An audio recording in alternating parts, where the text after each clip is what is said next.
अब अमेरिका के ऊपर लॉन्ग टर्म के लिए कोई भी भरोसा नहीं कर रहा। यहाँ तो जियोपॉलिटिक्स में सिचुएशन खराब है, लेकिन उसके बाद भी गोल्ड और सिल्वर तो अच्छा कर रहे हैं, लेकिन crypto is not doing well. पर अब डॉलर उतना रिलायबल नहीं है। आज की तारीख में इंडिया लगभग 1.5 ट्रिलियन डॉलर का ग्लोबल ट्रेड करता है। तो मैंने $20 पर बिटकॉइन देखा हुआ है और मैंने बिटकॉइन $1,20,000 पर भी देखा हुआ है। अब ट्रिपल एंट्री लेजर यानी कि ब्लॉकचेन का ही जमाना है, तो सबसे बड़ा ताकतवर तो लेजर कीपर अमेरिका ही है। डॉलर की स्ट्रेंथ और वीकनेस से एक आम आदमी जो चेन्नई के अंदर है, गोरखपुर के अंदर है, इंदौर के अंदर है, उसको क्यों फर्क पड़ता है? मेरे को और आपको क्यों फर्क पड़ता है? मेरी सैलरी 20,000 है और मेरी ईएमआई जो है वो 1.25 लाख की है या 1.5 लाख की है, तो मैं कहाँ से अफोर्ड कर पाऊंगा? अमेरिका उसी स्थिति में पहुंच गया। अमेरिका ने ना केवल अपनी सरकार को बल्कि अपने कॉरपोरेट्स और अपने हाउस होल्ड्स को भी कर्जा लेने की आदत डाल दी। जो गोल्ड स्टैंडर्ड से हम फियाट स्टैंडर्ड पे आए थे,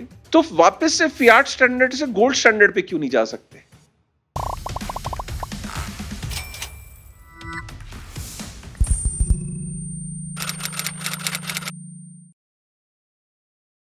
Crypto products and NFTs are unregulated and can be highly risky. There may be no regulatory recourse or any loss from such transactions. Welcome to another episode of crypto के फंडे।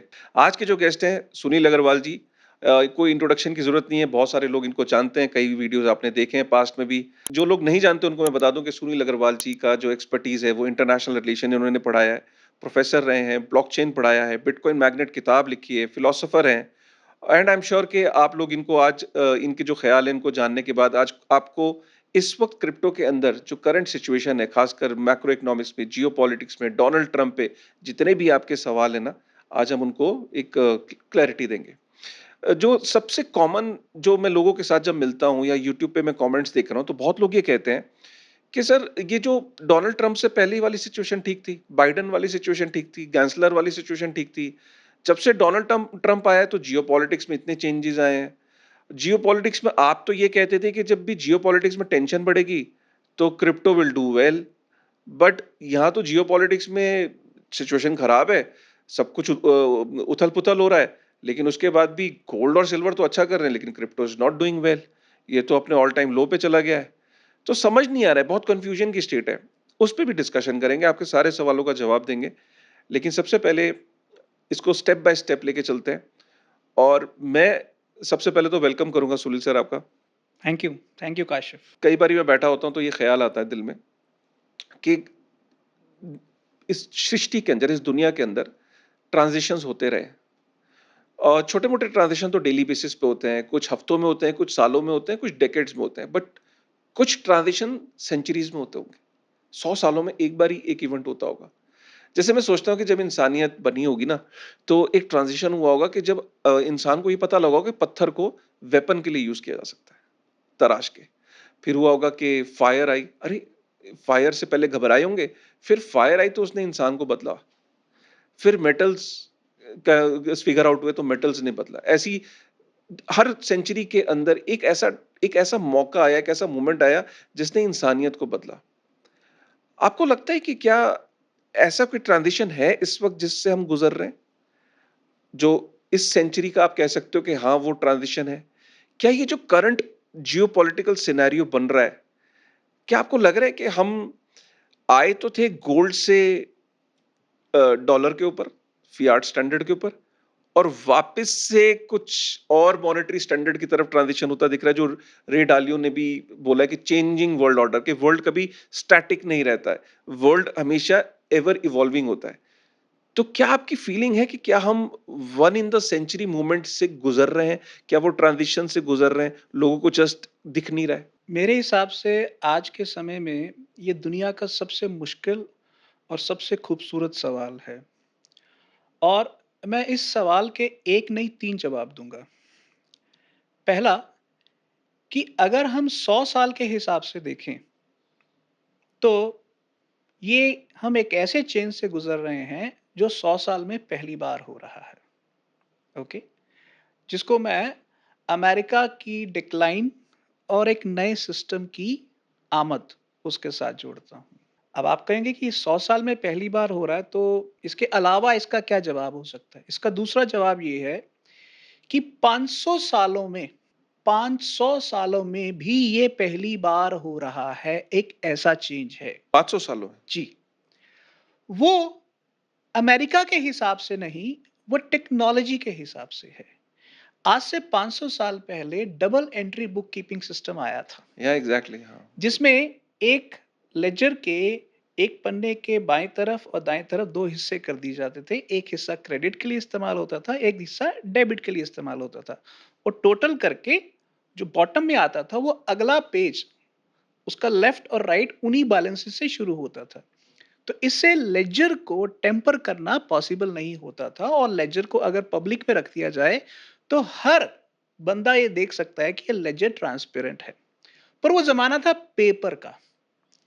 और उस दुनिया में पहली बार जब लोगों ने देखा कि ट्रांसपेरेंट लेजर है, तो बिज़नेस का एक्सपेंस और प्रॉफिट स्टेटमेंट दुनिया के सामने फाइनेंशियल रिपोर्टिंग आ गई। और उस फाइनेंशियल रिपोर्टिंग ने दुनिया को ये बताया कि भाई एक बिजनेस को अब शेयर्स में तब्दील किया जा सकता है। बड़े-बड़े जॉइंट स्टॉक कंपनीज बन सकते हैं। तो दुनिया की बहुत बड़ी एक फाइनेंशियल रेवोल्यूशन अगर मैं कहूँ, तो डबल एंट्री लेजर के कारण हुई। तो ये है दूसरा सवाल कि हम 500 सालों में पहली बार टेक्नोलॉजिकल चेंज देख रहे हैं, लेजर को चेंज होते देख रहे लेजर को, हैं, जिस पे हम निर्भर थे अभी तक। जिस पर हम निर्भर थे। तो लेजर दुनिया के अंदर एक ऐसी चीज होती जैसे धरती के नीचे टेक्टोनिक प्लेट्स।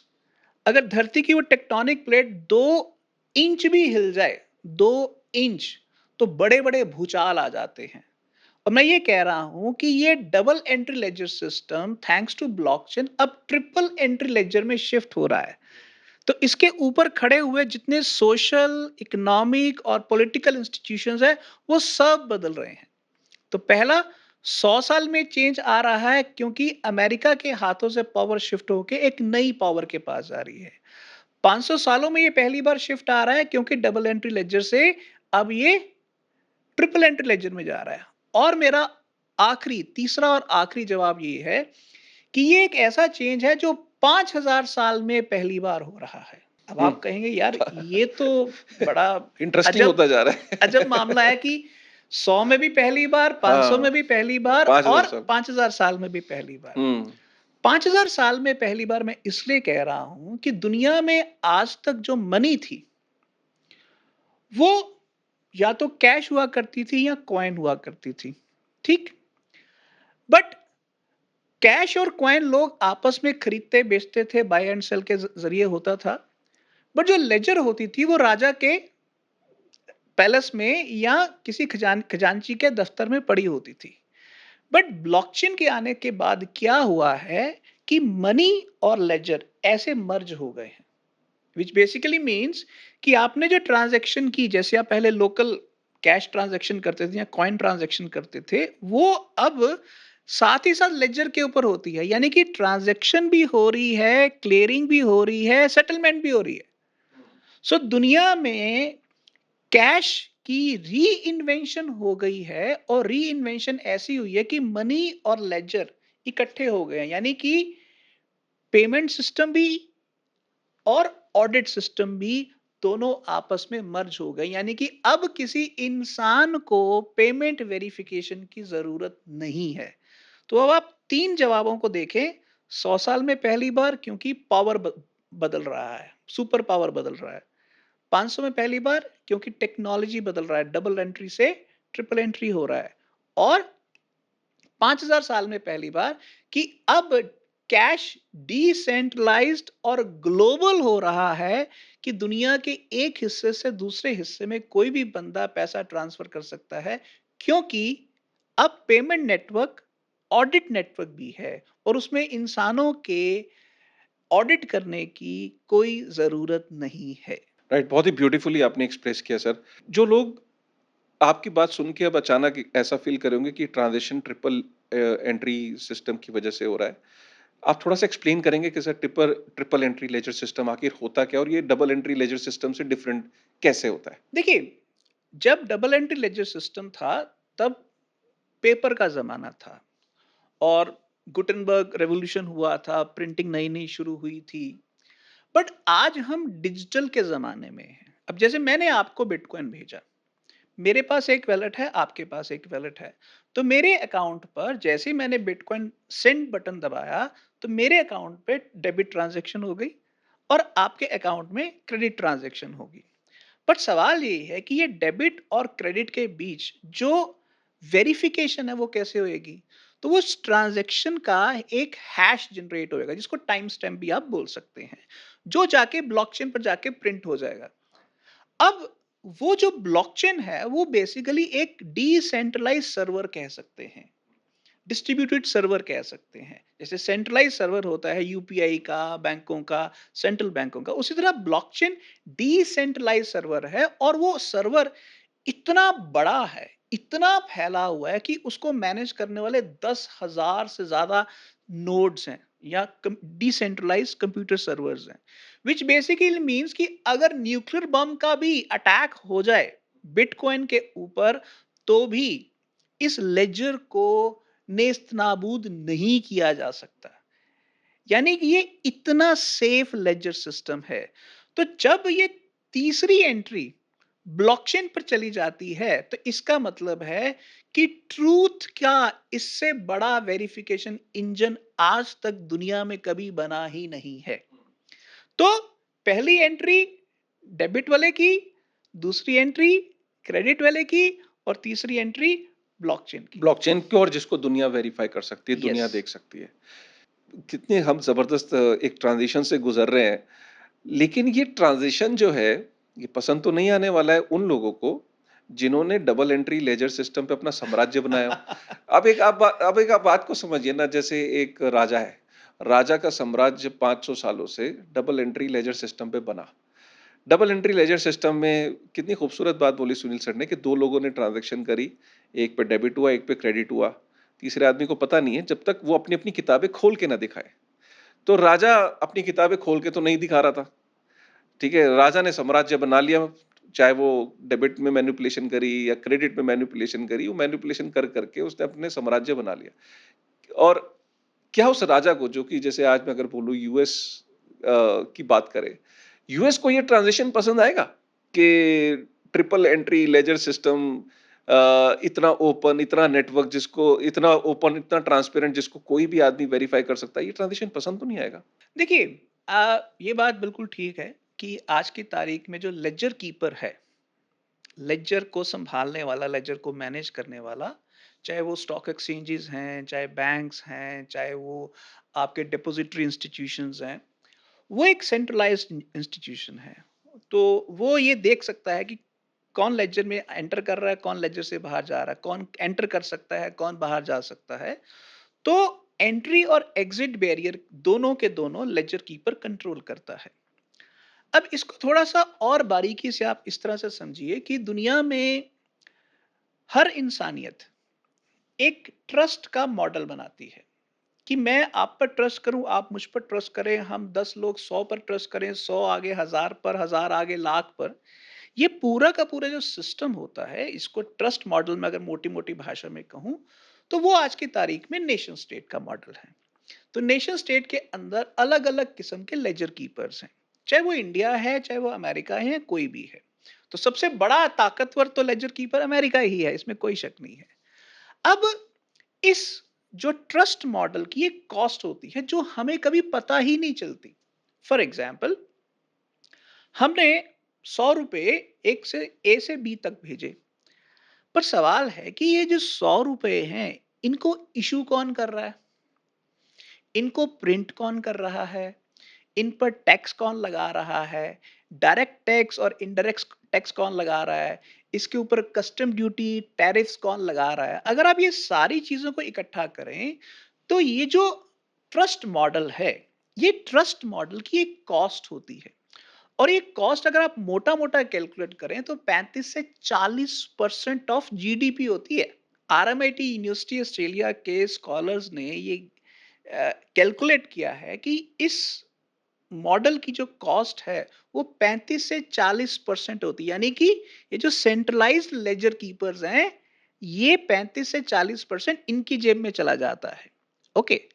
अब सवाल ये है कि जब आप डिसेंट्रलाइज्ड ब्लॉकचेन की लेजर को यूज करेंगे तो नेचुरली ये जो कॉस्ट है ये ड्रास्टिकली कम हो जाएगी। तो जो सेंट्रलाइज लेजर कीपर्स है उनको बुरा तो लगेगा ही, बट सवाल ये है कि ये उस समय के अंदर जिसमें बड़ा लेजर कीपर छोटे लेजर कीपर को मार रहा हो या उनका आपस में झगड़ा हो रहा हो, तो जो छोटा लेजर कीपर है उसके लिए डॉलर इंपॉर्टेंट है या ब्लॉकचेन इंपॉर्टेंट है।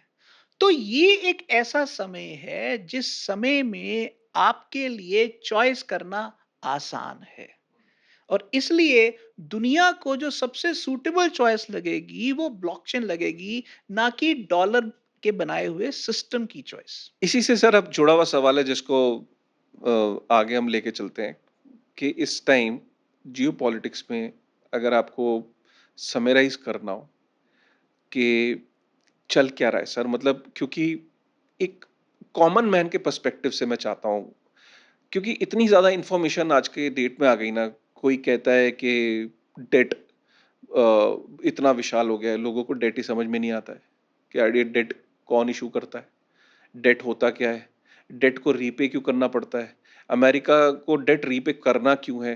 ठीक है, ये बेसिक सवाल है। इसको मैं चाहता हूँ आप ना इस टाइम जो करंट सिचुएशन है उसको ऐसे एक्सप्लेन करें जैसे आपका पड़ोसी आपको रैंडमली मिल गया नीचे और वो पूछ रहा है कि सुनील सर आप तो एक्सपर्ट हो, मुझे समझाओ यार दुनिया में इस टाइम चल क्या रहा है और मुझे क्या करना चाहिए यार। जब मैंने ये कहा कि हम 100 साल में पहली बार एक बड़ा चेंज आ रहा है तो उसकी तरफ बढ़ रहे हैं, तो मैं ये कहना चाहता हूँ कि पिछले लगभग अगर आप 500 साल देखें तो 500 सालों में लगभग हर 100 साल अलग-अलग करेंसी ग्लोबल रिजर्व एसेट रही है। अगर आप पिछले 500 सालों में देखें तो सबसे पहले स्पेन, फिर पुर्तगाल, फिर हॉलैंड, फिर ब्रिटेन और उसके बाद अमेरिका। अगर आप एक पिछली नहीं रही, चेंज होती रही। हाँ, हर 5 सदियों में एक-एक देश की करेंसी ग्लोबल रिजर्व करेंसी बनी, और एक टाइम था वो उसका चढ़ाव था और एक टाइम था उसका उतराव था। तो ठीक उसी तरह से अब ये जो 5वीं और आखिरी मेजर करेंसी है डॉलर, अब ये अपने डिक्लाइनिंग फेज में नहीं, है। ये आखिरी क्यों बोला सर? मैं इधर चलो आगे आऊँगा कि कई लोग यहाँ पे डिसएग्री करेंगे, आखिरी क्यों? इसके बाद चाइना की आ सकती है, मैं मानता हूँ उस कि पे करेंगे। आ सकती है, बट उसके आने के चांसेस डॉलर के लेवल पर, ग्लोबल लेवल पर कम इसलिए हैं कि पिछले 5 सदियों में ब्लॉकचेन नहीं थी। अब पहली बार ब्लॉकचेन एक अल्टरनेटिव है। तो इसलिए चाइना अगर ग्लोबल रिजर्व करेंसी बनना भी चाहता है, तो वो बिना ब्लॉकचेन की मदद के नहीं बन सकता।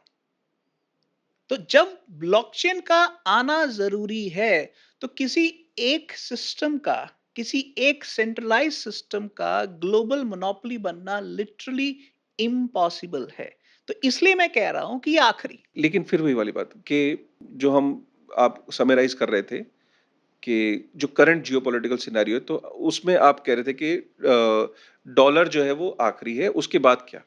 सी इसके बाद मैं ये मानता हूं कि बहुत सारी ऑप्शंस हमारे पास आएंगी, जिसमें से अगर China gold backed BRICS plus कोई करेंसी शुरू करना चाहता है, जिसकी लगता है इस समय काफी तैयारी हो चुकी हुई है, एक संभावना तो वो बहुत बड़े लेवल पर है।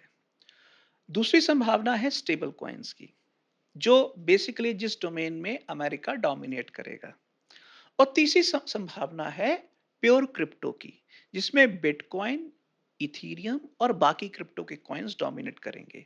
तो ये सारा का सारा सिस्टम, चाहे ब्रिक्स का शुरू हो, ये भी ब्लॉकचेन यूज करेगा, स्टेबल कॉइन का अमेरिका से शुरू हो, ये भी ब्लॉकचेन यूज करेगा, और बाकी जो क्रिप्टो का वो तो ऑलरेडी ब्लॉकचेन पर है ही। मैं ये कह रहा हूं कि जो 500 सालों में सबसे बड़ा चेंज आ रहा है वो ये है कि अब ट्रिपल एंट्री लेजर यानी कि ब्लॉकचेन का ही जमाना है, चाहे वो चाइना की तरफ से हो, अमेरिका की तरफ से हो, और डिसेंट्रलाइज जनता की तरफ से हो। एक जैसे नॉर्मल आदमी है, वो अपना नौकरी पे जा रहा है और बिज़नेस कर रहा है, शटर खोल रहा है, शटर बंद कर रहा है, जॉब पे कोई जा रहा है।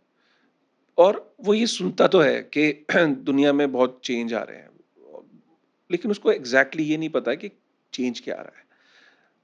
जनरली हम अपने वीडियोस में समझाने की कोशिश करते हैं कि भाई देखो, अल्टीमेटली जो वर्ल्ड रिजर्व करेंसी है डॉलर, वो अपनी फेलियर की तरफ बढ़ रही है, तो तुम्हें तैयार होना चाहिए। वो कह रहा है यार, वो तो डॉलर की प्रॉब्लम है ना, मेरी क्या प्रॉब्लम है? मैं तो जॉब करता हूं, मैं तो बैंगलोर के अंदर मेरी या चेन्नई के अंदर मेरी दुकान है, मुझे क्यों फर्क पड़ता है कि डॉलर के साथ क्या हो रहा है? हम कह रहे हैं देखो भाई, dollar is on a brink of failure. वो इतना डेड इशू कर चुका है कि वो डॉलर की डोमिनेंस घट रही है, डॉलर के ऊपर से विश्वास खत्म हो रहा है, और तुम्हारे जो अदर ऑल्टरनेटिव्स हैं वो बढ़ रहे हैं, तो तुम अपनी कमर कस लो। सर, उसको समझाना बड़ा मुश्किल होता है। तो एग्जैक्टली अगर आप इस सिनेरियो को समझाओ कि डॉलर का फेलियर क्यों बढ़ रहा है, क्यों डॉलर डॉलर और डॉलर के फेलियर और डॉलर को ट्रैक करना और डॉलर की स्ट्रेंथ और वीकनेस से एक आम आदमी जो चेन्नई के अंदर है, गोरखपुर के अंदर है, इंदौर के अंदर है, उसको क्यों फर्क पड़ता है? मेरे को और आपको क्यों फर्क पड़ता है? इसके लिए ना आपको एक छोटा-सा मैं उदाहरण देता हूँ कि आप दुनिया को एक फ्लैट प्लेइंग फील्ड मान लीजिए, एक बहुत बड़ा मैदान उस तरह से मान लीजिए। और इसके अंदर लगभग 200 के आसपास हमारे देश हैं, इंडिया, पाकिस्तान, चाइना, बांग्लादेश, श्रीलंका वगैरह-वगैरह, जिसमें अमेरिका भी है और यूरोप के भी और मुल्क आते हैं। तो अब ये जो लगभग 200 देश हैं, ये 200 देश बेसिकली अपने-अपने देश में तो अपनी करेंसी चला रहे हैं। पर जब इनकी करेंसी इनके बॉर्डर को क्रॉस करती है, तो उसकी ग्लोबल में डिमांड नहीं है। फॉर एग्जांपल, मैंने मैं सेंट्रल बैंक ऑफ इंडिया हूँ, मैं आरबीआई हूँ। मैंने मनी प्रिंट करने की मोनोपोली देश के अंदर, पर मेरा रुपया ईरान में तो नहीं चलेगा, बांग्लादेश में तो नहीं चलेगा, इंग्लैंड, अमेरिका में तो नहीं चलेगा। तो उसी तरह से ईरान की भी यही प्रॉब्लम है। ओके, ब्राजील की भी यही प्रॉब्लम है, सऊदी अरब की भी यही प्रॉब्लम है। तो जब आपको ग्लोबल लेवल पर ट्रेड करना है, एक्सपोर्ट करना है, इंपोर्ट करना है, तो दुनिया को कनेक्ट करने वाली करेंसी कौन सी होगी? वो आज की तारीख में है डॉलर। वो क्यों? और वो आज मतलब डोमिनेट करती है। पिछले लगभग 70 सालों से डॉलर दुनिया का ट्रेडिंग रेफरेंस है। यानी कि आपका एक्सपोर्ट और इंपोर्ट का जब इनवॉइस होता है तो वो डॉलर में होता है। तो यानी कि अगर आपको तेल खरीदना है तो पहले आप डॉलर खरीदेंगे, फिर आप ऑयल खरीदेंगे। बिल्कुल ठीक है आपकी, कि डॉलर की डोमिनेंस आपने बताई कि डॉलर ने अपनी ये डोमिनेंस अचीव करी। इश्यूज क्या है इस वक्त? हाँ, अब समस्या ये है, इसको फ्रांस के अंदर जब आज से लगभग 50 50-55 साल पहले की बात है, तब अमेरिका 1971 से पहले की बात, 1945 से लेकर 1971, जिसको ब्रेटन वुड्स सिस्टम भी कहा जाता है। सेकेंड वर्ल्ड वॉर के बाद अमेरिका ने डॉलर को 35 डॉलर का 1 आउंस ऑफ गोल्ड का पेग इसके ऊपर फिक्स कर दिया था, ताकि दुनिया जो थी वो डॉलर पर ट्रस्ट कर सके। क्योंकि डॉलर गोल्ड के साथ 35 dollar is to ounce of gold पे पेग हुआ, यानी कि वो गैर जिम्मेवारा तरीके से डॉलर प्रिंट नहीं करेगा, और वो गोल्ड के अगेंस्ट कन्वर्टेबिलिटी इशू करेगा। ये सिस्टम 1945 से लेकर 1971 तक चल रहा था। फ्रांस वालों ने कहा ये तो भाई एग्जॉर्बिटेंट प्रिविलेज है, यानी कि अब वो अपने डॉलर के साथ कुछ भी कर सकते हैं। और वियतनाम की वॉर में हुआ ये कि अमेरिका को बहुत सारा घाटा हुआ मिलिट्री का। तो उन्होंने 1971 में दुनिया को अनाउंस कर दिया कि हम गोल्ड कन्वर्टिबिलिटी बंद कर रहे हैं। 35 डॉलर और आउंस का जो कन्वर्टिबल एंकर है उसको वो छोड़ रहे हैं, विच मींस कि अब डॉलर का एंकर टूट गया, अब वो फ्री फ्लोटिंग रजीम हो गया। तो अब नतीजा ये हुआ कि आपको ग्लोबल लेवल पर ट्रेड करने के लिए डॉलर तो चाहिए, पर अब डॉलर उतना रिलायबल नहीं है। क्योंकि उसके पीछे गोल्ड स्टैंडर्ड नहीं है, यस, गोल्ड की बैकिंग हट गई है। यस, 1971 तक गोल्ड की बैकिंग थी। यस। और इसीलिए 1971 के बाद क्या हुआ, गोल्ड और सिल्वर दोनों के प्राइसेस एकदम से शूट करने शुरू हुए और 1971 से लेकर 1980 तक गोल्ड $35 से बढ़ के लगभग $1000 हो गया था। तो आप अंदाजा लगा सकते हैं। $1000 पर ounce. Yes. So basically problem ये है कि यूएस डॉलर जो है वो इतना ज्यादा प्रिंट होने लगा। पहले गोल्ड स्टैंडर्ड तक उतना ही डॉलर प्रिंट किया जाता था जितना गोल्ड है खजाने में, और ये यूएस के लिए नहीं, बाकी कंट्रीज के लिए भी यही था कि अगर उनको करेंसी प्रिंट करनी है तो उतना ही प्रिंट कर सकते हैं जितना गोल्ड है। तो 1971 के बाद आई यू सेइंग कि एक इररिस्पॉन्सिबल तरीके से अमेरिका ने डॉलर को प्रिंट किया और आज इस सिचुएशन में आ गए हैं कि वो इतना डॉलर प्रिंट कर चुके हैं कि अल्टीमेटली वो उस डेट को, जो डेट इशू होता है उसको, डेट को पे ऑफ ही नहीं कर पाएंगे। Is that a scenario that we are seeing? Yes. अब इसको मैं थोड़ा सा प्रॉपर तरीके से आपको समझाता हूं। देखिए, एक करेंसी अल्टीमेटली एक लेजर सिस्टम के ऊपर खड़ी होती है और लेजर सिस्टम के अंदर एक आपकी कमाई होती है, एक आपका खर्चा होता है। ठीक है। जो आपका घाटा होता है, आप अपने फिस्कल डेफिसिट जो जिसको कहते हैं, वो या तो मनी प्रिंटिंग से हासिल करते हैं या आप बोरो करके हासिल करते हैं। अमेरिका पिछले लगभग 50 सालों से ये पैसा दुनिया से हासिल कर रहा था, बॉन्ड इशू करके। बॉन्ड इशू करके। दुनिया उसके बॉन्ड्स को खरीदती थी, अमेरिका उसके ऊपर 5%, 2%, 3%, 4% इस तरह से अलग-अलग रेट ऑफ इंटरेस्ट देता था और अमेरिका का काम बहुत अच्छा चल रहा था। बट सवाल ये है कि कब तक?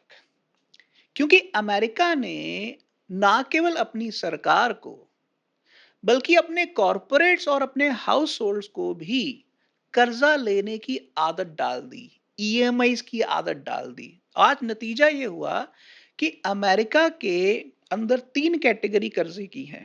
पहला है हाउस होल्ड। हाउस होल्ड मतलब जो उनके लोग, घर पब्लिक लेती है, जो कारों के लिए, घरों के लिए, एजुकेशन के लिए जो लोन लेती है। Household debt. फिर दूसरा होता है कॉर्पोरेट डेट, जो वहां की कंपनियां कर्जा लेती हैं, और तीसरा जो वहां की सरकार। अगर आप अमेरिका का टोटल कर्जा देखें तो उनका टोटल कर्जा लगभग 120 ट्रिलियन डॉलर है और उनका जो जीडीपी है वो लगभग 30 ट्रिलियन है, यानी कि 1:4 की रेशो। यानी कि इस कर्जे के ऊपर आपको किस्तें देनी पड़ेंगी, ब्याज देना पड़ेगा। तो आज अमेरिका इस स्थिति में पहुंच चुका हुआ है कि ना अमेरिका की जनता, ना अमेरिका के कॉरपोरेट्स और ना अमेरिका की सरकार ये जो फॉरेक्स डेट है, इसका कर्जा पे बैक करने की स्थिति में है। तो अब जब अमेरिका मार्केट में 30 साल का बॉन्ड इशू करता है तो ग्लोबल बायर्स नहीं मिलते। फिर वो 10 साल का बॉन्ड इशू करता है, उसको ग्लोबल बायर्स नहीं मिलते। तो अब वो सिर्फ 2 से 5 साल का ही छोटे-छोटे ट्रेजरी नोट्स इशू कर रहा है। यानी कि अब अमेरिका के ऊपर लॉन्ग टर्म के लिए कोई भी भरोसा नहीं कर रहा। तो जब भरोसा नहीं कर रहा तो इसका मतलब है कि लोग अब अमेरिका की बजाय कोई better, solid, stable, safe alternative ढूंढ रहे हैं। यहाँ तक तो समझ में आ गया कि इररिस्पॉन्सिबल तरीके से पहले करेंसी गोल्ड के बराबर की प्रिंट की जाती थी, अब इररिस्पॉन्सिबल तरीके से वो 4 गुना अपनी जीडीपी के मतलब जीडीपी से कहाँ है, मतलब आप जीडीपी बेसिकली एक तरीके से इनकम है, आमदनी है। आमदनी जो है वो रुपया है और जो खर्चा है वो आप कर चुके हो, देनदारी आपकी ₹5 की है। मतलब सिंपल सा बात है ना कि मेरी सैलरी 20,000 है और मेरी ईएमआईज़ जो है वो सवा लाख की है या 1.5 लाख की है, तो मैं कहाँ से अफ़ोर्ड कर पाऊँगा? अमेरिका उसी स्थिति में पहुँच गया है। इसका मतलब ये है कि डाउनफॉल तो निश्चित निश्चित है और मार्केट उसी को देख रही है। अब अगर डाउनफॉल निश्चित है अमेरिका का, तो मैं इंडिया में हूँ, मुझे क्यों फ़र्क पड़ रहा है? दुनिया के अंदर एक बहुत सीधा सा सच ये है कि trade is important. Import and exports are both important. For example, अगर आप इंडिया की बात लीजिए, आज की तारीख में इंडिया लगभग 1.5 ट्रिलियन डॉलर का ग्लोबल ट्रेड करता है। लगभग आप 600-700 बिलियन का हमारा एक्सपोर्ट है और उससे थोड़ा ज्यादा हमारा इंपोर्ट है। तो सवाल ये है कि ये जो एक्सपोर्ट और इंपोर्ट है, ये बिना डॉलर के नहीं हो सकता। अगर आप डॉलर को यहां से निकाल देते, डॉलर जीरो चला गया, मान लीजिए डॉलर जीरो तो चला उससे गया, मेरे को क्या फर्क पड़ रहा है? सवाल है कि अगर आप सऊदी अरब से बात कर रहे हैं या चाइना से बात कर रहे हैं या यूरोप से बात कर रहे हैं, किसी और से बात कर रहे हैं, तो आपको डॉलर का अल्टरनेटिव ढूंढना पड़ेगा। मैं कहता हूं कि भाई जिस पे हम डिपेंडेंट थे, जिससे हम ग्लोबल ट्रेड कर रहे थे, वो जीरो चला गया, वो कंगाल हो गया। मैं तो ठीक हूं, मेरा पैसा ले लो, मेरा मतलब सपोज चाइना कहेगा कि मेरा रुपया ले लो, इंडोनेशिया कहेगा मेरा रुपया ले लो, श्रीलंका कहेगा मेरा ले लो, तो मेरे तो ऐसा क्या होगा कि डॉलर के जीरो होते ही बाकी करेंसीज का फ्यूचर क्या है? देखिए, इसको आप इस तरह से समझिए, एक टेबल बनाइए। मान लीजिए मैं ब्राजील के साथ ट्रेड कर रहा हूं। ब्राजील के साथ अगर मैं 10 बिलियन डॉलर का इंपोर्ट करता हूं और 10 बिलियन डॉलर का ही एक्सपोर्ट करता हूं, तो हम एक करेंसी स्वैप एग्रीमेंट करेंगे और करेंसी स्वैप एग्रीमेंट के बेसिस पर मैं आपको 10 बिलियन का क्रेडिट दे दूंगा और उसके बदले में 10 बिलियन का डेबिट ले लूंगा। तो एक तरह से दो देशों के बीच में बार्टर की तरह ये हो जाएगा, करेंसी बार्टर हो गया। पर अगर मान लीजिए मेरा किसी देश को 50 बिलियन का एक्सपोर्ट है और उसका नेट इंपोर्ट मैं जो कर रहा हूं सो वो 10 बिलियन का है, तो वो जो 40 बिलियन डॉलर के बराबर का डेफिसिट है, क्या मैं उसकी करेंसी अपने देश में लेके आऊंगा? मैं क्या करूंगा उसका? आप उसका कुछ नहीं कर हाँ। सकते, क्योंकि आपकी वो जो करेंसी है सिर्फ उसी देश में चलेगी। तो अगर आप 100 देशों के साथ ट्रेड कर रहे हैं, तो क्या आप 100 करेंसीज को इस तरह से इकट्ठा करेंगे? नहीं कर सकते। तो इसका मतलब है कि आप करेंसी स्वैप एग्रीमेंट करके एक टेम्पररी हल तो बना सकते हो, पर आपका बड़ा सॉल्यूशन एक ही है कि आपको डॉलर जैसा नेटवर्क इफेक्ट वाला कोई बड़ा अल्टरनेटिव चाहिए। जो अल्टरनेटिव, अगर डॉलर नहीं है, तो यहां तो उतना बड़ा कोई देश चाहिए, जैसे चाइना हो सकता है, पर चाइना अकेला नहीं हो सकता। चाइना को उसी तरह से जैसे 1945 में उसने अमेरिका ने गोल्ड बैक्ड डॉलर इंट्रोड्यूस किया था, चाइना को भी गोल्ड बैक्ड डिजिटल युआन दुनिया में इंट्रोड्यूस करना पड़ेगा। राइट, तो उतना बड़ा अल्टरनेटिव चाहिए ही चाहिए। राइट। मैं यहाँ पे थोड़ा सा एक और, ये इंटरेस्टिंग होती जा रही है कन्वर्सेशन सर, और मैं सीख ही रहा हूँ। और मैं ये कह रहा हूँ कि वो जो पर्टिकुलर ट्रांजिशन होगा कि डॉलर जीरो की तरफ चला गया, ऑलमोस्ट अमेरिका कंगाल हो गया, अपना डेट पे ऑफ नहीं कर पा रहा है। ये भी मैंने आपकी बात मान ली कि दुनिया की लोकल जितनी करेंसीज है वो भी किसी काम की नहीं, क्योंकि वो ग्लोबल रिजर्व करेंसीज के स्टेटस में नहीं है। ऑल्टरनेटिव चाहिए होगा। वो जो पर्टिकुलर कुछ साल होंगे ट्रांजिशन के, जो ट्रांजिशनिंग हो रहा होगा, तो उसमें उस पर्टिकुलर ट्रांजिशन में एक नागरिक जो किसी भी और देश में रहता है और अमेरिका में नहीं रहता, उसको किस तरीके की स्थितियां झेलनी पड़ सकती है? इस लेवल पर देखा जाए तो स्थिति एक आम नागरिक के लेवल पर और एक आम कंपनी के लेवल पर, दोनों लेवल पर काफी ट्रिकी होने वाली है और शुरू हो चुका हुआ ये। उसका कारण ये है कि केवल अमेरिका ने ही दुनिया का कर्जा वापस नहीं करना है। दुनिया के ऐसे दर्जनों देश हैं जिन्होंने डॉलर के अंदर कर्जा लिया हुआ है, अमेरिका से नहीं, यूरोप के किसी बैंक से या जापान के किसी बैंक से। हाँ, हाँ, हाँ। तो इस तरह से अगर आप आईएमएफ से। देखें कि आपने दुनिया के देशों का जो आपस में, अमेरिका को निकाल दिया जाए, आपस में जो व्यवहार है, इकोनॉमिक ट्रांजैक्शंस है, दुनिया को एक दूसरे से लगभग 30 ट्रिलियन डॉलर का लेन देन डॉलर में हो रहा है, जहां अमेरिका इन्वॉल्व नहीं है। तो अब उस कर्जे को या उस रिलेशनशिप को, उस इकोनॉमिक ट्रांजैक्शन को अगर आप डॉलर में नहीं सेटल करते हो, तो किस में करोगे? तो इसका मतलब डिफॉल्ट होंगे मेजर लेवल पे। ऑफ कोर्स मेजर लेवल पर डिफॉल्ट छोटी होंगे। कंट्री ने, अब अफ्रीका ने आईएमएफ का पैसा देना है, डॉलर की वैल्यू, डॉलर क्रैश कर गया, अमेरिका कंगाल हो गया। तो इसका मतलब अब यूरोपियन बैंक ने जो अफ्रीकन कंट्री से या किसी से या इंडिया ने किसी का पैसा देना है, आईएमएफ का देना है, तो वो डॉलर में पेमेंट होती थी, तो वो डिफॉल्ट शुरू हो जाएंगे। एग्जैक्टली। तो पूरी दुनिया का जब फाइनेंशियल स्ट्रक्चर जमीन पे आ गिरेगा, आप ये कह रहे हो? यस, मैं ये कह रहा हूं कि जिसे आप रिजर्व करेंसी कहते हैं, वो एक बहुत बड़े जहाज की तरह होता है कि जब ये जहाज डूबता है तो पहले जो कश्तियां आसपास होती हैं, छोटी कश्तियां वो डूबती हैं। तो अमेरिका का डॉलर डूबेगा, पर उससे पहले छोटे और कमजोर मुल्क जिन्होंने डॉलर में लेन-देन किया हुआ है, वो डूबेंगे। इसलिए जब तक इन लोगों को लेन-देन के लिए डॉलर की डिमांड है, तब तक अमेरिका का बाल भी बांका नहीं हो सकता। तो इसका मतलब ये है समझ में आ गया कि दुनिया का जब फाइनेंशियल स्ट्रक्चर बैठेगा और कई दुनिया के जो देश हैं एक वक्त को ग्लोबल ट्रेड भी ठप होगा क्योंकि आप फिगर आउट ही नहीं कर पा रहे होगे कि अब दुनिया की ग्लोबल रिजर्व करेंसी कौन सी होगी। करेंसी फ्लक्चुएशंस मैसिव लेवल पे होगी। दुनिया भर में कई जगहों पे नेट इंपोर्टर है। दुनिया में बहुत सारे देश ऐसे हैं जो तेल पहले आता है, उसके बाद सोचते हैं कि तेल आया तो अब चूल्हा कैसे चढ़ेगा। मतलब वो एक्सपोर्ट कुछ भी नहीं करते हैं, they are all net importers और वो लोन पे चलते हैं। आज की डेट में दुनिया में कितने ही देश होंगे जो डेट पे चलते हैं। मतलब कोई उनको खैरात देता है, ले ले भाई, ले ले भाई।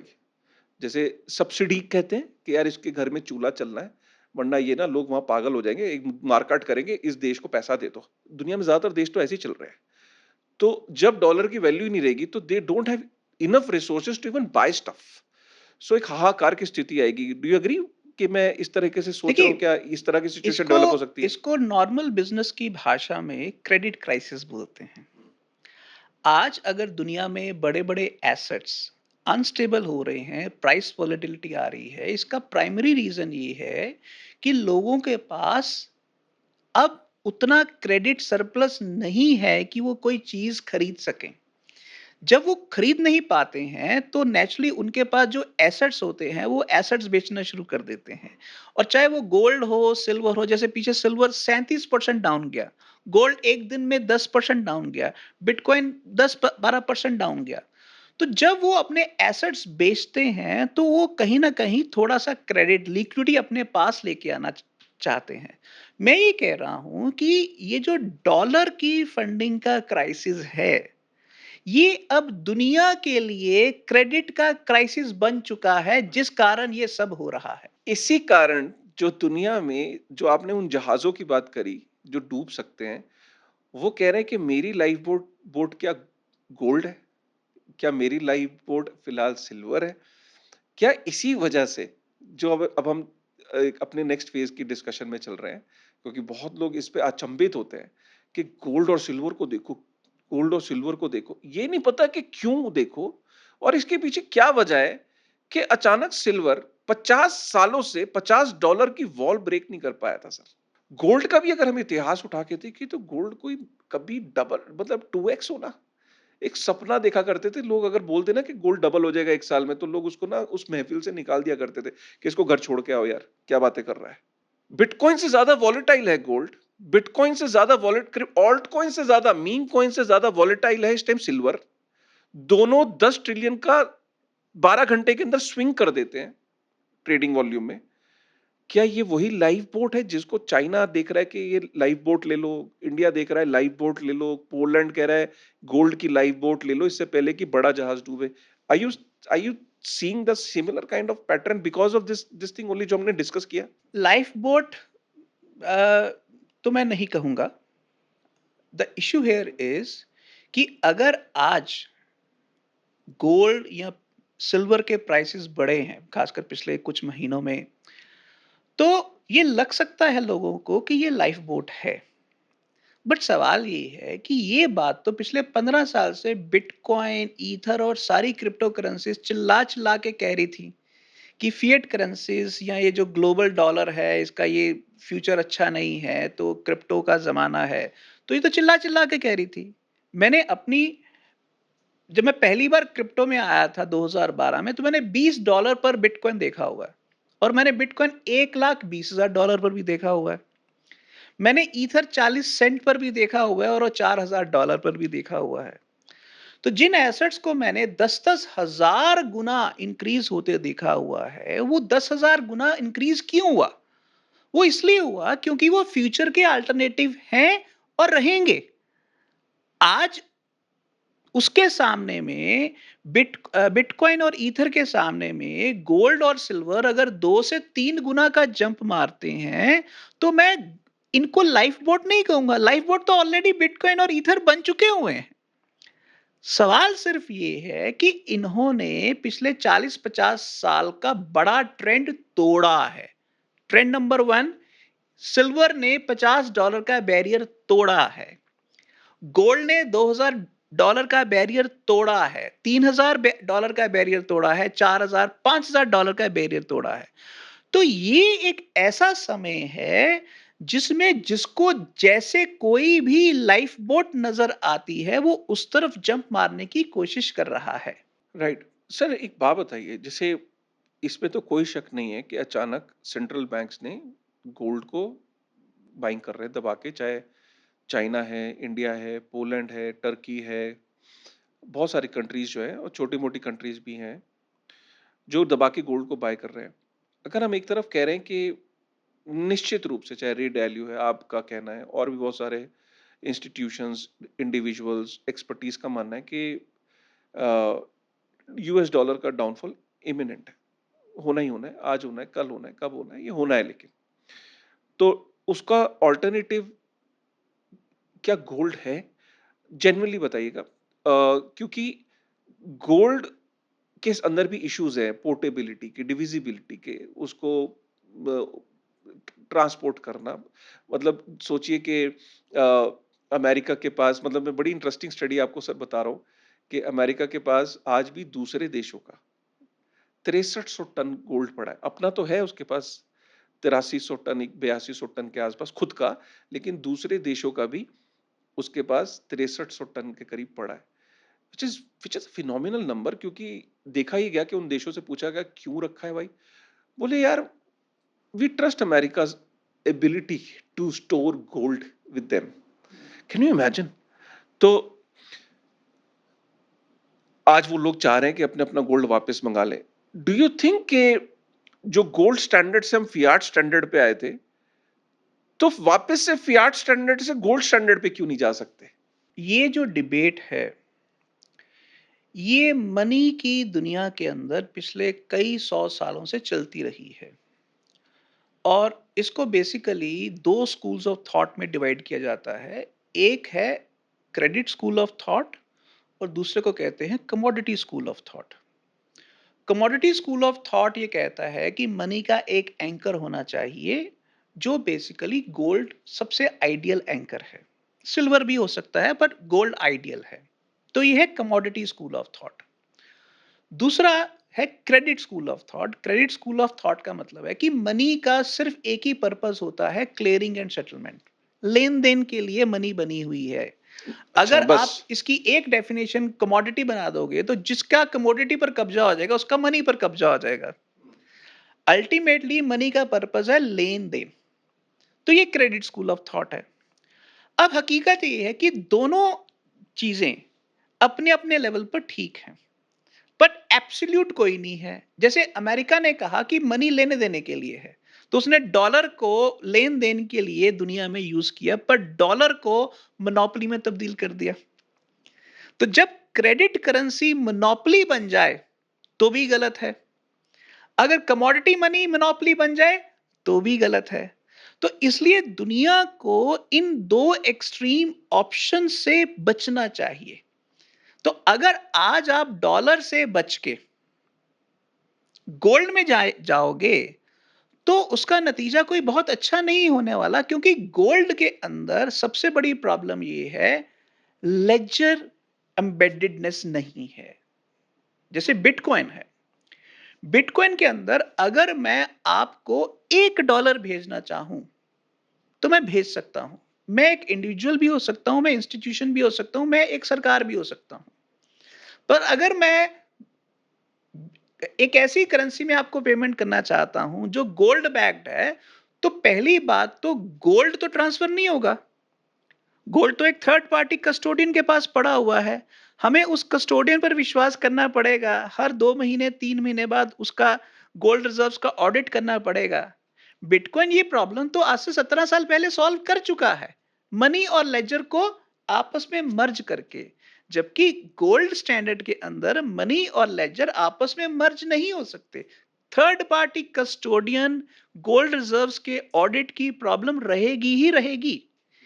इसलिए अगर दुनिया को एक स्ट्रेटेजिक रिजर्व करेंसी चाहिए और मुझे आप पूछे गोल्ड और बिटकॉइन में से अगर आपको चूज करना हो, तो मैं डेफिनेटली बिटकॉइन को करूंगा, गोल्ड को नहीं करूंगा। क्योंकि गोल्ड को संभालना, गोल्ड की प्रोटेक्शन बहुत बड़ी सिरदर्दी है। और दूसरी बात, गोल्ड को कंट्रोल एक बड़ी पावर ही कर सकती है। आम आदमी गोल्ड को उस लेवल पर कंट्रोल नहीं कर सकता है। वो तो मुश्किल में और नहीं तो गोल्ड बेच देगा, उसके लिए स्टोर ऑफ वैल्यू है। पर बिटकॉइन स्टोर ऑफ वैल्यू भी है, मीडियम ऑफ एक्सचेंज भी है और यूनिट ऑफ अकाउंट भी है।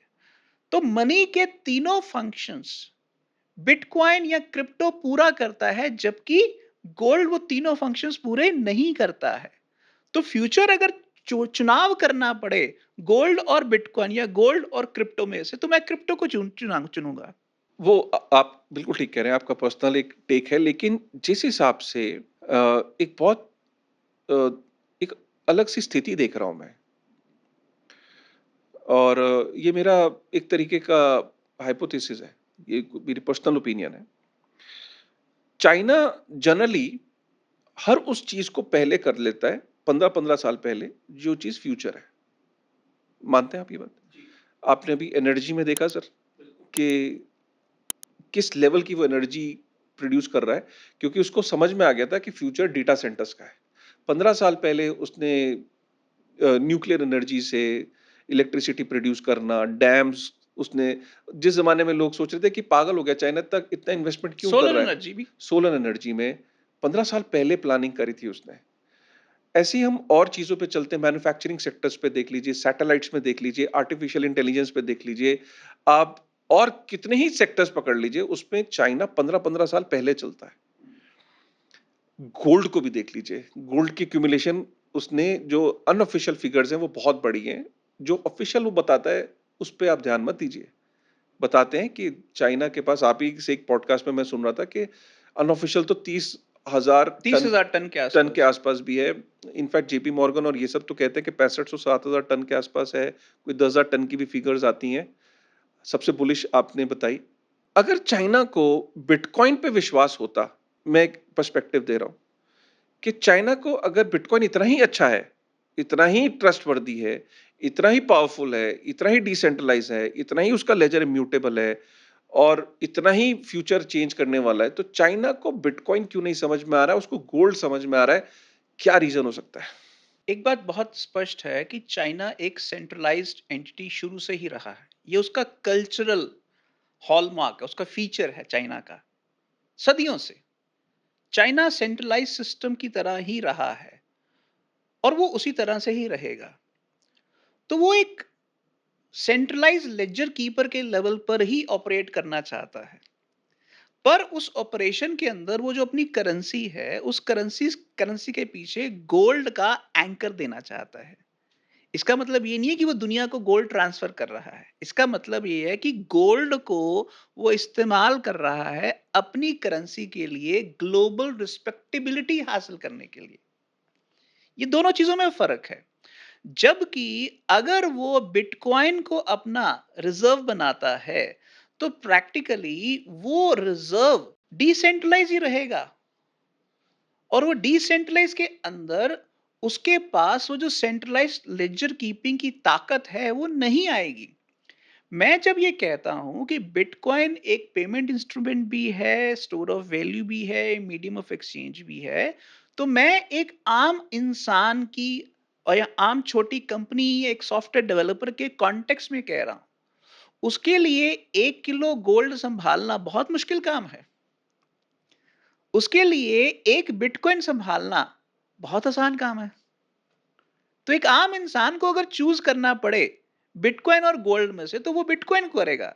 हाँ, सेंट्रलाइज गवर्नमेंट अगर आप चाइना जैसे हैं, तो उनके लिए गोल्ड संभालना इतना बड़ा टेंशन नहीं है, पर एक आम इंसान के लिए है। करेक्ट, बट सवाल फिर वहीं खड़ा रहता है कि चाइना गोल्ड को एक्यूमुलेट कर रहा है और बिटकॉइन पे, मैं ये तो नहीं कहूंगा कि एक्सट्रीम है, बट बिल्कुल डिसइंटरेस्टेड है।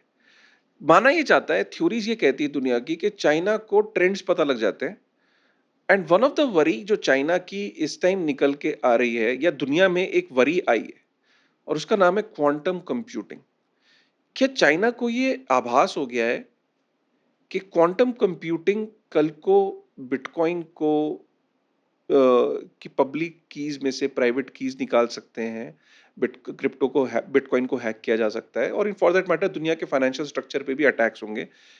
और चाइना क्योंकि खुद क्वांटम कंप्यूटिंग की रेस में बहुत आगे है, और कई एक्सपर्ट्स का ये मानना है कि पहला जो अटैक होगा वो चाइना के बनाए हुए क्वांटम कंप्यूटिंग की जो प्रोग्रेस है वो कई गुना तेज बना रहा है अमेरिका से कंपेयर करते हुए। तो क्या चाइना को आभास हो गया कि क्वांटम कंप्यूटिंग के द्वारा वो बिटकॉइन को के ऊपर अटैक कर सकता है लेजर पे, इसीलिए वो खुद एक्यूमुलेट नहीं कर रहा है और दुनिया को कह रहा है तुम एक्यूमुलेट करते रहो, आई एम लीस्ट इंटरेस्टेड?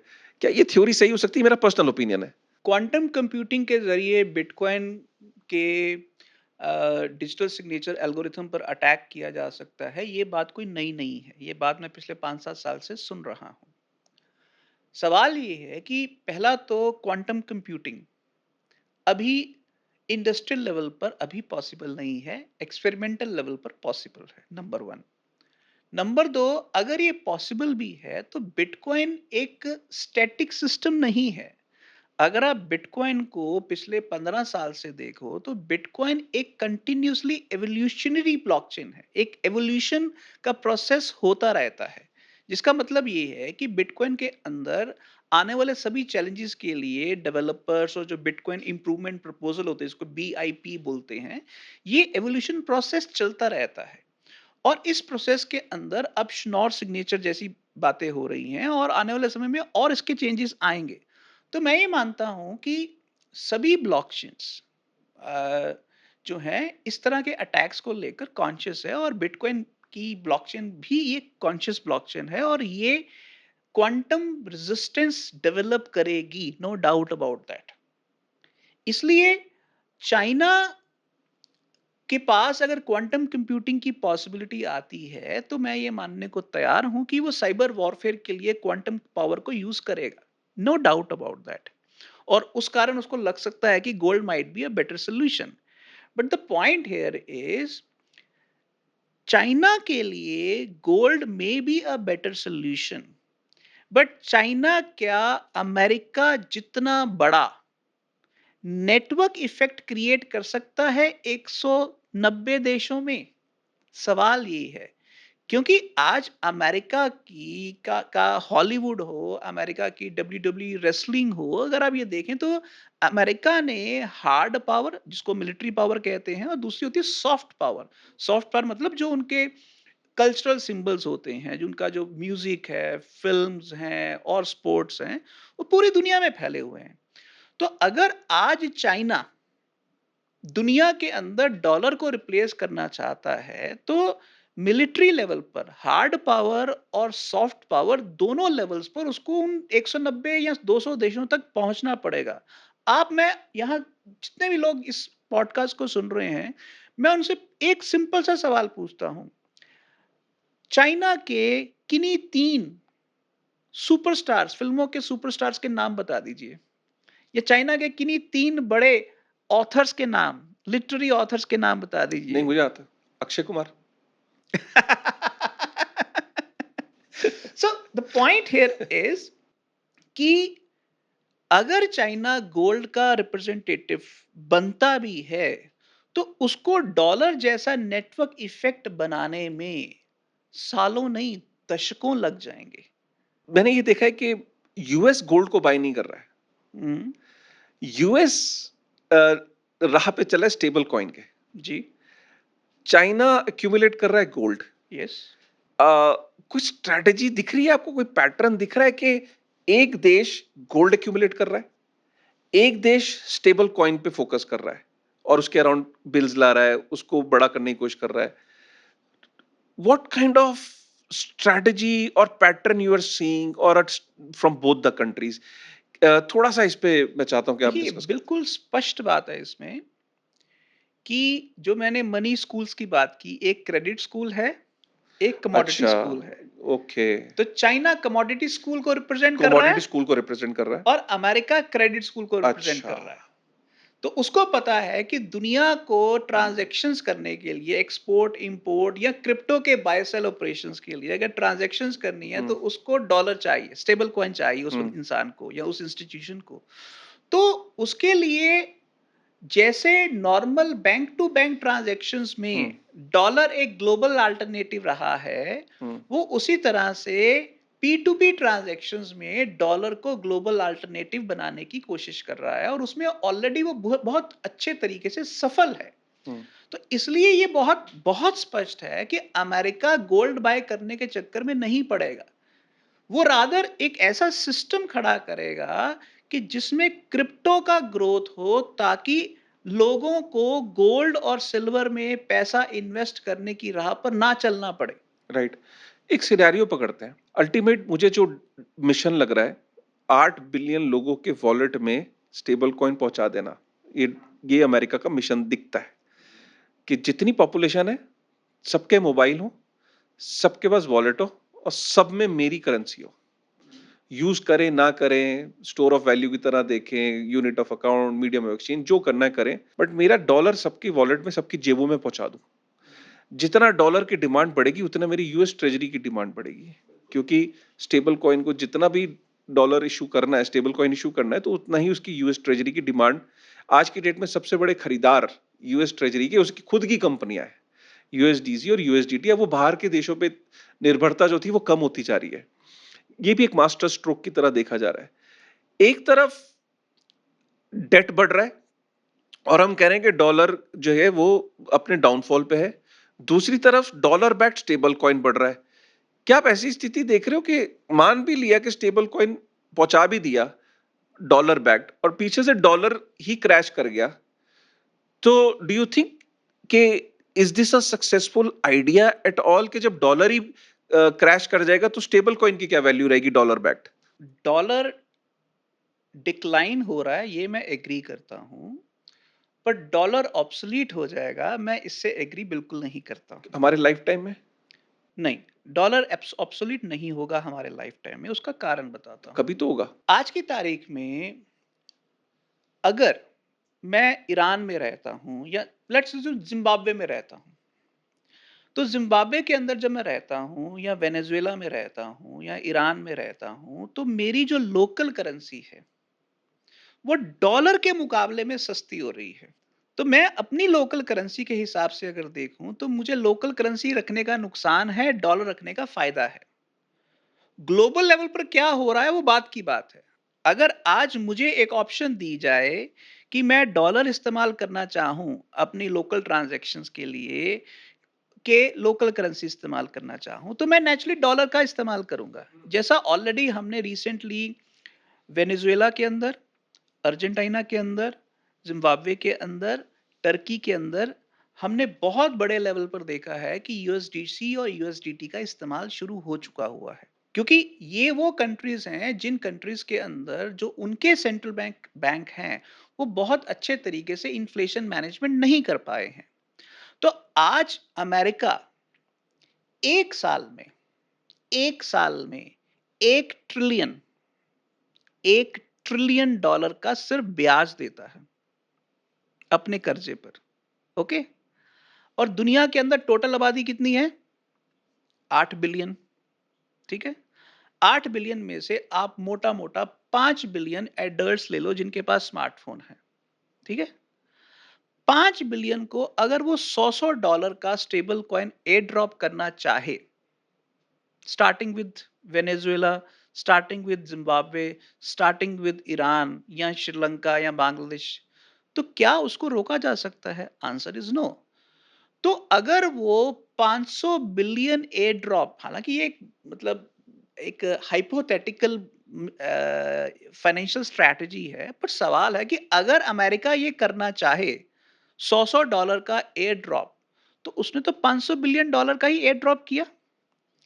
अगर लोकल करेंसी के बजाय dollar is better currency for public, तो पब्लिक इमीडिएटली डॉलर में शिफ्ट हो जाएगी।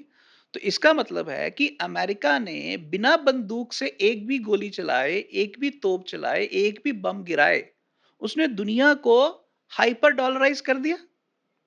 तो जब हाइपर डॉलराइज किया तो इसका मतलब है कि दुनिया के अंदर डॉलर की डिमांड बढ़ेगी। घटेगी नहीं। तो जब डॉलर की डिमांड बढ़ेगी और जो छोटी फिएट करेंसीज की डिमांड है वो कम होगी, तो नतीजा क्या होगा कि एक तरफ गोल्ड बैक्ड डिजिटल युआन हो सकता है और दूसरी तरफ blockchain backed dollar stable coin हो सकता है। तो रियल वॉर यहां पर है। Before dollar goes to zero एक हाइपर डॉलराइजेशन का एरा भी आ सकता है अभी। आ रहा है। Are you seeing that? Exactly. And this is only going to balloon the debt. Debt जो होता है वो डेट बेसिकली अपने आप में एक लेजर एंट्री होता है। ठीक है। जब तक फॉर एग्जांपल आज की तारीख में जापान दुनिया का सबसे कर्जाई मुल्क है, पर उसका डेट है उनके जीडीपी का 260%। पर उसने वो डेट सिर्फ अपने लोगों को देना है और वो डेट बहुत ही लो इंटरेस्ट रेट पर है। ठीक है। ठीक उसी तरह से आज अमेरिका के ऊपर भी डेट है, नो डाउट अबाउट दैट।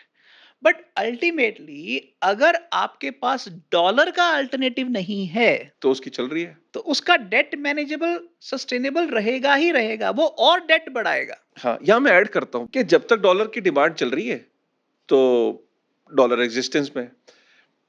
जैसे किस कहीं से उसको थ्रेट फील होता है, अभी कुछ लोगों ने बाईपास करके डॉलर को बाईपास करके तेल खरीदना शुरू करा। उसने इमीडिएटली उन कंट्रीज को एक्वायर कर लिया। वेनेजुएला से लोग बाय कर रहे थे, चाइना बाय कर रहा था, अपनी अपनी करेंसी में स्टेबल कॉइन में बाय कर रहे थे। रशिया से अभी इंडिया बाय कर रहा था। जहां उसने देखा कि डॉलर को बाईपास हो रहा है, वो आर्मी को ले आता है, हम्म। क्योंकि इसका मतलब dollar is backed by weapon, dollar is backed by army. ठीक है, not backed by gold but backed by US army. Hard power and soft hard power. Power and soft power. तो इसका मतलब ये है कि हम उस एरा में एंटर तो कर चुके हैं कि जब जब ऑल्टरनेटिव की तलाश करने की कोशिश की जा रही है, अमेरिका के डॉलर की जब जब ऑल्टरनेटिव की तलाश करने की कोशिश की जा रही है, वो अपनी पावर का इस्तेमाल कर रहा है और ये अब करता रहेगा। यस। इसकी फ्रीक्वेंसी पहले कम थी। पहले आपको इक्का दुक्का कई सालों में दिखने को मिलता था। इराक पे करा, लीबिया पे करा, एक दो और कंट्रीज पे करा। तो अब वो फ्रीक्वेंसी बढ़ गई है कि अब वो वेनेजुएला पे भी कर रहा है, वो उस पे भी कर रहा है, इस पे भी कर रहा है, ईरान पे भी कर रहा है। तो are you saying we have this is exactly the reason ये जियोपॉलिटिकल सिनेरियो एग्जैक्टली क्यों एकदम तेजी से ये सिनेरियो चेंज हुए? क्योंकि US is somewhere trying to protect the dollar. इसमें कोई शक नहीं है कि अमेरिका किसी भी हालत में डॉलर की पावर को अ, खत्म नहीं होने देगा, क्योंकि डॉलर उसके लिए सर्वाइवल का फोरमोस्ट, ग्लोबल सर्वाइवल का फोरमोस्ट वेपन है। अगर डॉलर खत्म तो अमेरिका खत्म, सीधी सी बात है। सीधी सी बात है, डॉलर खत्म, अमेरिका खत्म। बहुत सारे लोग ना डोनाल्ड ट्रंप के से उम्मीद थी कि डोनाल्ड ट्रंप जब आएगा तो क्रिप्टो अच्छा करेगा। उसने आके कुछ अनाउंसमेंट्स भी करी और उसने मैसिव लेवल की अनाउंसमेंट्स करी। इनफैक्ट जो साइफर पंक्स या बिटकॉइनर्स 2017-18 में इसलिए एक मिशन पे थे कि यार यूएस के प्रेसिडेंट को कन्विंस करना है। अरे वो कन्विंस भी हो गया। उसने बिटकॉइन उसकी परिवार ने बाय कर लिया। स्ट्रेटेजिक रिजर्व एसेट का बिल अनाउंस कर दिया। जीनियस एक्ट आ गया। गैरी गैंसलर हट गया। प्रो एसईसी कमिश्नर आ गया। सब कुछ जो क्रिप्टो इंडस्ट्री चाहती थी वैसा ही कर दिया। लेकिन क्रिप्टो के अंदर जो सेंटीमेंट है वो किस लेवल पे वो आपने भी देखा है। ये क्या एग्जैक्टली सिनेरियो क्या है इस टाइम? क्योंकि जो जो लोग क्रिप्टो में हैं उनको एक अलग लेवल का कंफ्यूजन है। सब कुछ पॉजिटिव हो रहा है फिर भी प्राइजेस कहाँ पे हैं? मैंने जैसा आपको पहले कहा कि दुनिया के अंदर इस समय एक क्रेडिट क्राइसिस हुआ हुआ है। डॉलर फंडिंग की प्रॉब्लम जो है, उसकी जो शॉर्टेज है, उस कारण जो दुनिया ने एक दूसरे से डॉलर का लेन देन किया हुआ है उस लेवल पर उनको प्रॉब्लम आ रही है। इसलिए लोग अपने जो सेफ एसेट्स हैं उन सेफ एसेट्स को डाइल्यूट कर रहे हैं। ओके, देखिए, मैं आपको थोड़ा पीछे लेके जाता हूं।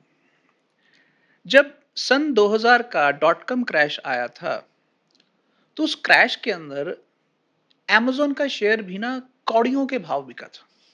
अच्छा। और लगभग 4-5 साल amazon का शेयर बहुत ही सस्ता था। एनवीडिया, आज जो $5 ट्रिलियन की कंपनी है, हाँ, ये सही कह रहे हो आप। ये भी कौड़ियों के भाव बिका हाँ, था। बहुत इसका शेयर कोई लेता नहीं था, एग्जैक्टली। एनवीडिया का। अगर इतने बड़े बड़े जो जायंट्स हैं, जो आज इतनी मैसिव वैल्यूएशन लेके बैठे हुए हैं, एक समय कौड़ियों के भाव बिक रहे थे, तो इसका मतलब होता है कि मार्केट सेंटिमेंट जो होता है, कई बार अच्छों अच्छों को शॉर्ट रन में बहा के ले जाता है। ये इसका मतलब हमने ये सबके साथ देखा है। ठीक है, ओके। तो इसलिए अगर आज बिटकॉइन का भाव $1,20,000 से कम होके $60,000 आ जाता है या $50,000 आ जाता है, तो इसका मतलब क्या हम ये लगा लें कि बिटकॉइन खत्म हो गया? जवाब है नहीं। क्योंकि आप ये देखिए कि बिटकॉइन, जब मैंने 2012 में देखा, 2012 में बिटकॉइन जंप किया, $50 से जंप करके $1200 गया और उसके बाद फिर क्रैश करके $60 पर आ गया। अब सवाल है कि वो जंप सही था कि क्रैश सही था? देखिए, जब भी एक नया एसेट मार्केट में आता है, तो उस एसेट की ग्रामर बनने में वक्त लगता है, और उस कारण उसके अंदर बुल्स एंड बियर फेजेस का आना बहुत हद तक नेचुरल है, खासकर तब जब दुनिया एक बहुत बड़े बदलाव से गुजर रही हो। बट मेरा ये मानना है कि जो आज गोल्ड और सिल्वर में हो रहा है, बहुत जल्दी वो बिटकॉइन और वाइडर क्रिप्टो में होने जा रहा है। क्योंकि डिबेसमेंट या फिएट करेंसीज एक कमजोर रास्ते के को पकड़ के बैठी हुई हैं। ये जो चीज है कि फिएट करेंसी एक्सटिंक्ट हो जाएंगी, ये जो सारी बातें हैं, ये बातें गोल्ड और सिल्वर नहीं कह रहे हैं, ये बातें तो पिछले 15 साल से क्रिप्टो वाले कह रहे हैं। तब उनको सीरियस नहीं लिया जाता था। तब उनको सीरियसली नहीं लिया जाता था। अच्छा, एक थ्योरी और है कि गोल्ड और सिल्वर में जितनी हमने हाइप देखी, एक टाइम आएगा जब गोल्ड और सिल्वर अपना सेटल होंगे अपने ऑल टाइम हाई पे, फिर वहां से लिक्विडिटी क्रिप्टो में फ्लो करेगी। यू थिंक ऐसा होगा? There is no other way, there is no other way. देखिए, आप अमेरिका के बारे में ये कह सकते हैं कि अमेरिका कमजोर है, पर अमेरिका दुनिया के सभी ताकतवर मुल्कों से भी ताकतवर आज की तारीख में भी है। अगर आज अमेरिका अनाउंस कर दे, स्टेबल क्वाइन के अंदर एक नया रूल बना दे कि जितने भी बड़े माइक्रोसॉफ्ट, एप्पल जैसे कॉरपोरेशंस हैं, इन कॉरपोरेशंस को स्टेबल कॉइन लाइसेंस दे दिया जाए, और ये स्टेबल कॉइन लाइसेंस ये पूरे के पूरे बैंकिंग सिस्टम्स के इक्विवेलेंट दे दिया जाए, जो आज अमेरिका के बैंक रोकने की कोशिश कर रहे हैं, जो कॉइन बेस वाले अपोज भी कर रहे हैं। स्टेबल कॉइन को अगर हमें नेटवर्क इफेक्ट में तब्दील करना है, तो हमें हर बड़ी अमेरिकन कंपनी के अंदर स्टेबल कॉइन इश्यूअर का लाइसेंस भी देखना होगा, और अमेरिका ये कर रहा है। उसके लिए उसने पूरा का पूरा लेजिस्लेटिव अपरेटस बना दिया है। अब बचा क्लैरिटी एक्ट, जो ऑल्ट कॉइन्स के लिए है। जिस दिन ये पूरा का पूरा लेजिस्लेटिव अपरेटस बन गया, तो अमेरिका के बड़े कॉरपोरेशंस के लिए क्रिप्टो में, ऑल्ट कॉइन्स में और स्टेबल कॉइन में मूव करना बहुत बहुत आसान हो जाएगा। देखिए, एक ऐसा समय था, हमें लगता था कि बिटकॉइन ईटीएफ कभी आएगा नहीं, आ गया। आ गया। हमें लगता था कि इथीरियम ईटीएफ आएगा नहीं, आया। कि आप एक normal American middle class investor crypto में इन्वेस्ट कर पा रहा है, और उसका मोरलेस पॉजिटिव असर हुआ। मैं ये कह रहा हूं कि ये जो आज प्राइस वॉलेटिलिटी जो नेगेटिव साइड पर आपको नजर आ रही है, आने वाले समय में यही प्राइस वॉलेटिलिटी सिल्वर और गोल्ड से भी ज़्यादा पॉजिटिव साइड पर आपको क्रिप्टो में नज़र आएगी। बहुत सारे जो लोग हैं वो इस टाइम उनके पोर्टफोलियो बिल्कुल नेगेटिव में है, राइट? और उनको ये समझ में नहीं आ रहा कि जो क्रिप्टो पास्ट में इतना अच्छा करते थे, बड़े-बड़े ऑल्ट कॉइन्स थे, आपको लगता है इस इंडस्ट्री में चीज़ें वापस आएँगी या most of them are still in a experimental this thing जो फ्यूचर में शायद एग्ज़िस्ट नहीं करेंगे, बट कुछ अच्छी चीज़ें एग्ज़िस्ट करेंगे? How you like to explain this scenario कि लोग अ, इस वक़्त जो फीलिंग है ना वो अपने ऑल टाइम लो पे है सर, ऑप्टिमिज़्म। मैं लिटरली आपको बताऊँ जिस तरह से मार्केट डाउन है ना, तो पहले लोग ये कहते थे बाय द डिप और हॉडल। इस वक़्त सेंटिमेंट्स में देख रहा हूँ ट्विटर पे सर, मैं क्योंकि ट्विटर पे बहुत रहता हूँ, तो हॉडल और बाय द टिप कोई नहीं कह रहा है, एम्बैरेसमेंट से बचने के लिए, क्योंकि लिटरली ऑल्ट कॉइन्स में रिकवरी हुई ही नहीं। क्या आपको अभी भी कोई पॉजिटिविटी लगती है? कुछ ऐसे यूज़ केस बता पाएँगे कि जो आपकी आँखों के सामने आपने देखे हैं, हो रहे हैं and that makes you feel bullish about alt coins?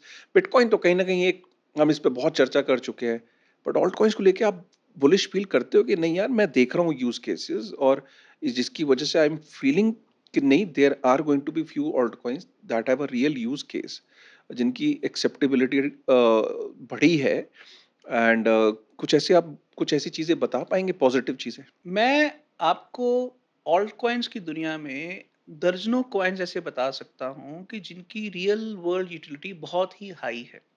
Okay, जैसे उसमें मैं एक उदाहरण आपके सामने पेश करता हूँ चेन लिंक का। चेन लिंक एक ऐसा कॉइन है जो बेसिकली दुनिया को, जो ऑफ चेन है और जो ऑन चेन दुनिया है, ऑफ चेन और ऑन चेन दुनिया को आपस में ऐसे लिंक करता है। और वो कैसे करते हैं? उन्होंने ऑरेकल्स का एक नेटवर्क बनाया हुआ है। Oracles basically third party data providers होते हैं। जैसे आज मान लीजिए मेरा एप्पल का शेयर है। अगर उसको टोकनाइज़ करना है तो एप्पल के शेयर का आज एक पर्टिकुलर एक्सचेंज में क्या भाव है? ये भी तो कोई डिसाइड करेगा। पर वो भाव जो है वो ऑन चेन नहीं है। तो उसको ऑन चेन कैसे लेके आना है? तो उसके लिए ऑरेकल होते हैं। तो ऑरेकल्स के ज़रिए जब वो भाव का ऑन चेन इंफॉर्मेशन आएगा, तो ऑन चेन पर जो उसका टोकन है, उसकी रिप्रेजेंटेशन का सही प्राइस आ जाएगा। तो ये बॉन्ड्स के ऊपर भी लागू होता है, ये डेरिवेटिव्स के ऊपर भी लागू होता है। तो उस लेवल पर देखिए तो चेनलिंक एक इतना बड़ा प्रोजेक्ट है, जिस प्रोजेक्ट के अंदर मुझे ऐसा लगता है कि इमेंस इनफाइनाइट स्कोप है। क्योंकि मैंने चेनलिंक को लगभग $50 मिलियन की वैल्यूएशन पर भी देखा हुआ है और $12 बिलियन की वैल्यूएशन पर भी देखा हुआ है। Getting a point. तो क्या चेनलिंक की वैल्यू, अगर आज उसका प्राइस कम हो गया तो उसकी रेलेवेंस खत्म होगी? जवाब है नहीं। Chainlink is still a great project, number one. Number दो, पॉलीगॉन।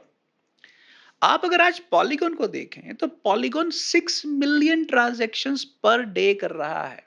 उन्होंने पिछले महीने 0.24% ऑफ देयर टोटल सप्लाई पिछले एक महीने में बर्न की है। 6 मिलियन ट्रांजैक्शंस पर डे। और ये चीज आप बेस के ऊपर भी देख सकते हैं, आर्बिट्रम के भी ऊपर भी देख सकते हैं, और ऐसे और बहुत सारे प्रोजेक्ट्स हैं जिसके ऊपर आप देख सकते हैं। फॉर एग्जांपल इवन बैट जैसा कॉइन, जिसका आज उसके पीछे जो ब्रेव ब्राउजर है उसके 100 मिलियन यूजर्स हैं। प्रॉब्लम क्या है? प्रॉब्लम ये है कि एक्सचेंज की प्राइसिंग और ऑन चेन यूटिलिटी का इस समय जो डायरेक्ट लिंकिंग है, वो मार्केट सेंटिमेंट में कहीं आ नहीं रहा है। जबकि ये कॉइन्स उस लेवल पर थे जब उनका जो एक्टिविटी था, एक्टिविटी स्टैट्स था, बहुत ही लो था।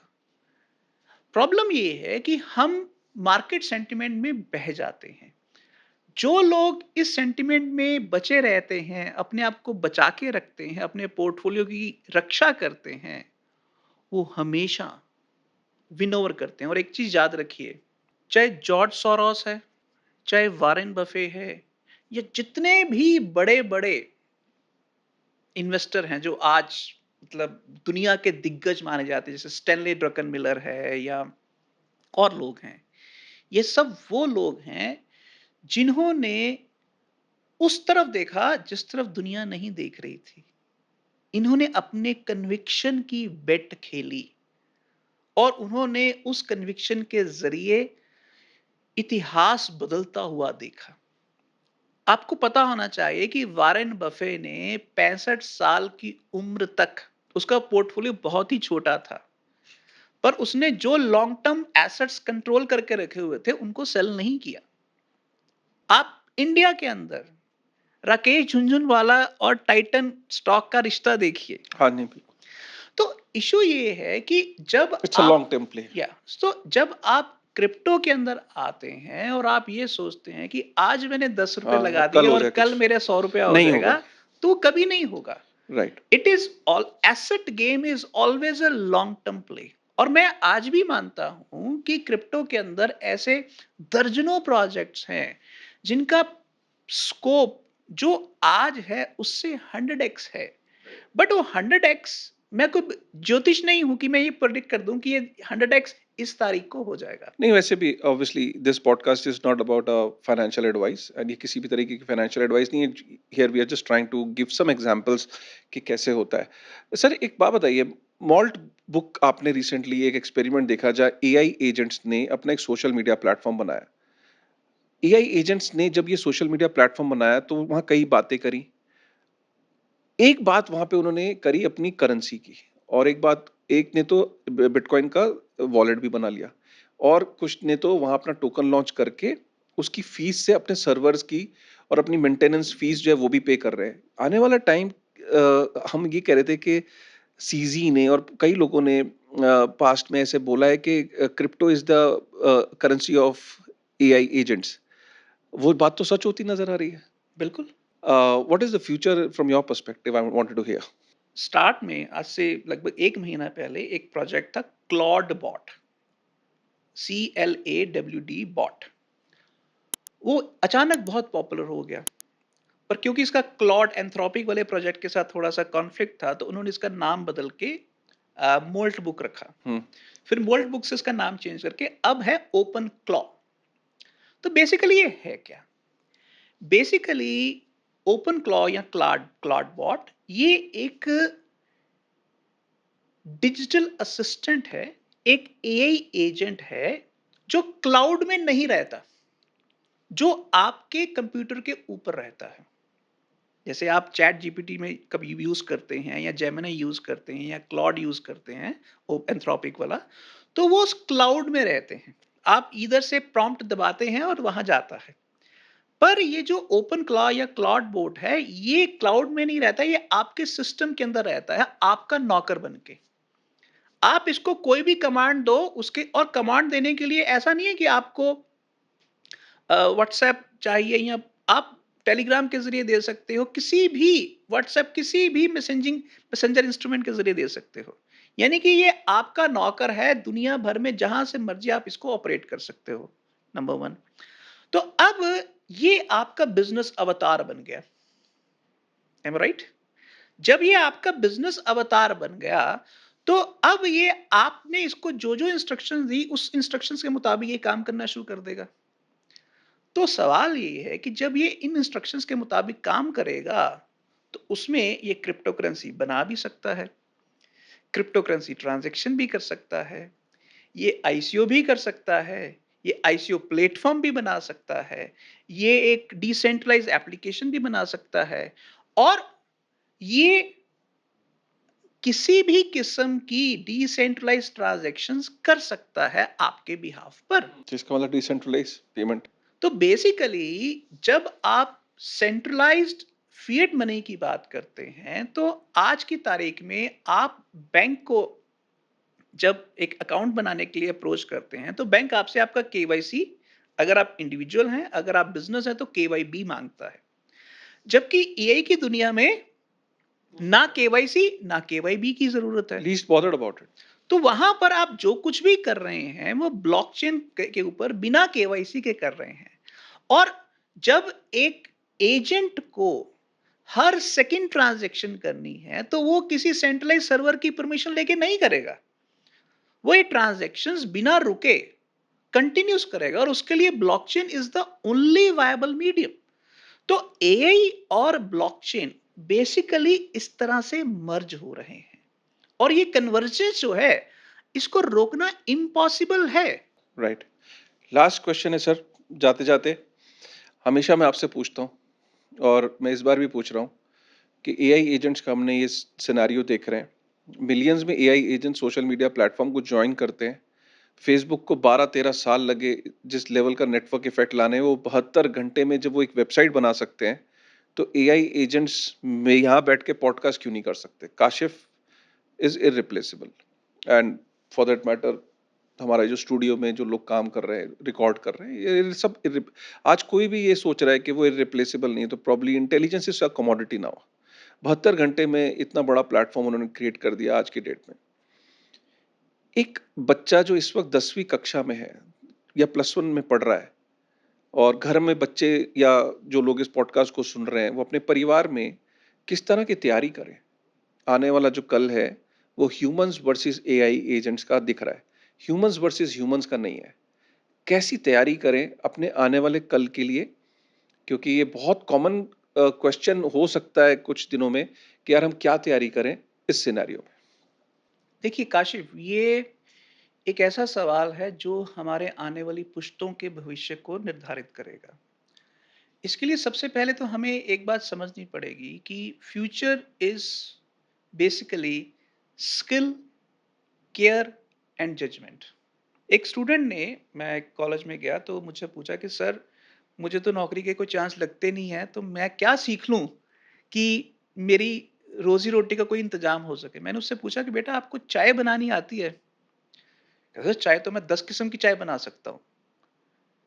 तो मैं थोड़ी देर के लिए उसके जवाब को सुनकर दंग रह गया। मैंने कहा, अगर बेटा तुम 10 किस्म की चाय बना सकते हो, तो तुम्हें अमीर होने से कोई रोक नहीं सकता, क्योंकि दुनिया में 10 किस्म से चाय पीने वाले लोग हैं। तो इसका मतलब है कि तुम्हारे पास लाखों करोड़ों पोटेंशियल कस्टमर्स को सर्व करने की स्किल है।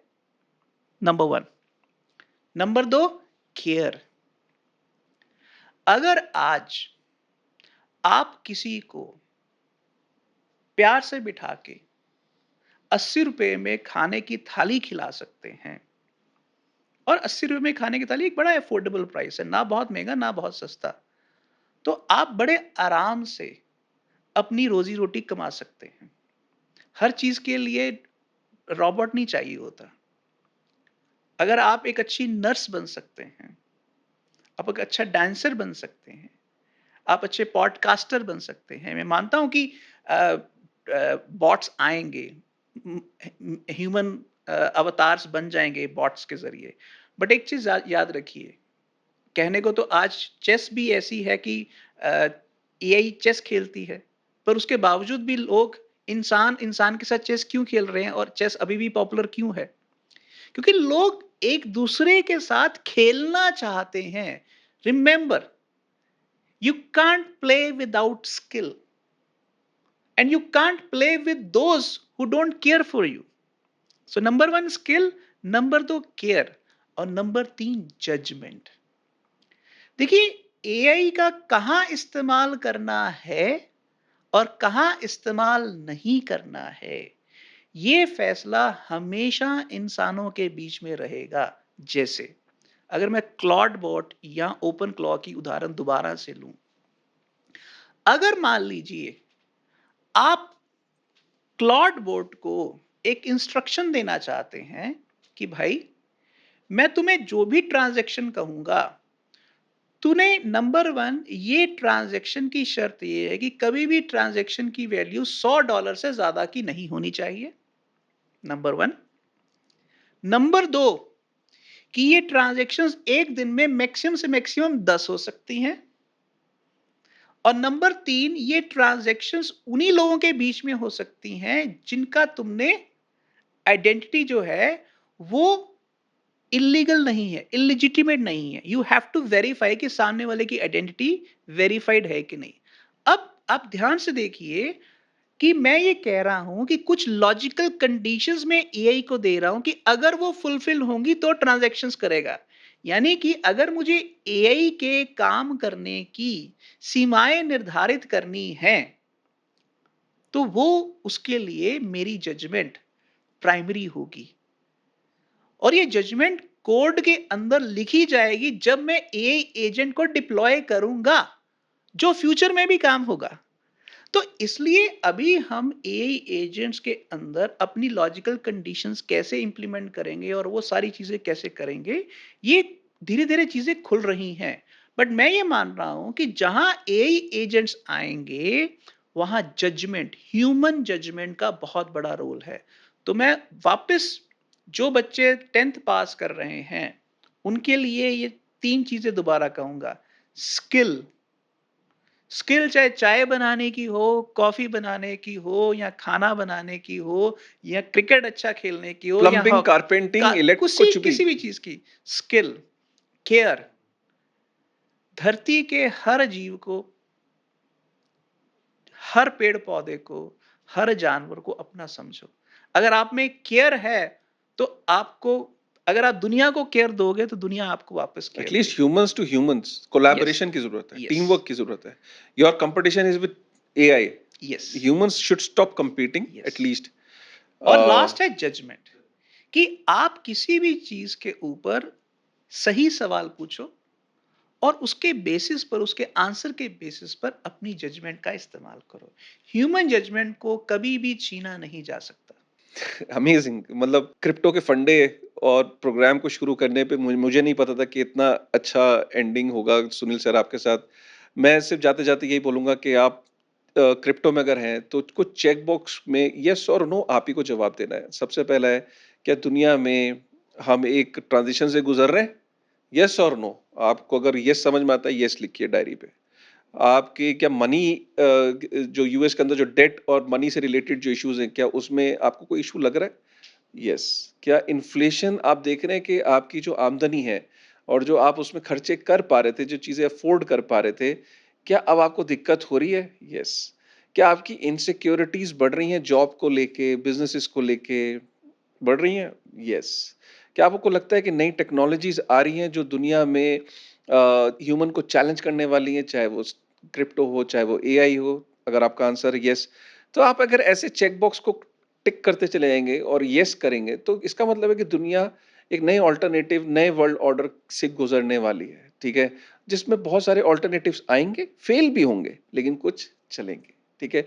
और हमारा इस पॉडकास्ट को करने का डिस्कशन है ऐसे सारे ऑल्टरनेटिव्स, ऐसे सारी स्थितियां जो प्रेजेंट में और पास्ट में और जो फ्यूचर में उत्पन्न हो सकती है, जिस जो हमारी लाइफ को इफेक्ट करेंगी। तो वो ऑब्जेक्टिव, आई एम श्योर कि वो आज आपको मजा आया होगा। अगर मजा आया तो प्लीज एक बार कमेंट करेगा, लाइक करेगा। कॉइन स्विच का जो ये इनिशिएटिव है, क्रिप्टो के फंडे, ये एक बहुत ही बढ़िया इनिशिएटिव है आपकी अंडरस्टैंडिंग को बढ़ाना क्रिप्टो के अराउंड, जियोपॉलिटिक्स, मैक्रो, कि अल्टीमेटली आप जिस इंडस्ट्री में इन्वेस्ट कर रहे हैं, वो इंडस्ट्री में सिर्फ पैसा कमाने के लिए आप नहीं आए, आप उस इंडस्ट्री को पूरी तरीके से समझने आए। तो thanks to CoinSwitch for supporting this initiative. मिलते हैं एक नए एपिसोड में, तब तक thank you very much. Thank you sir. Thank you.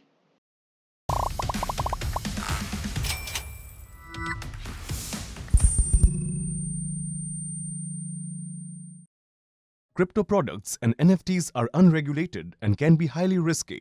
There may be no regulatory recourse for any loss from such transactions.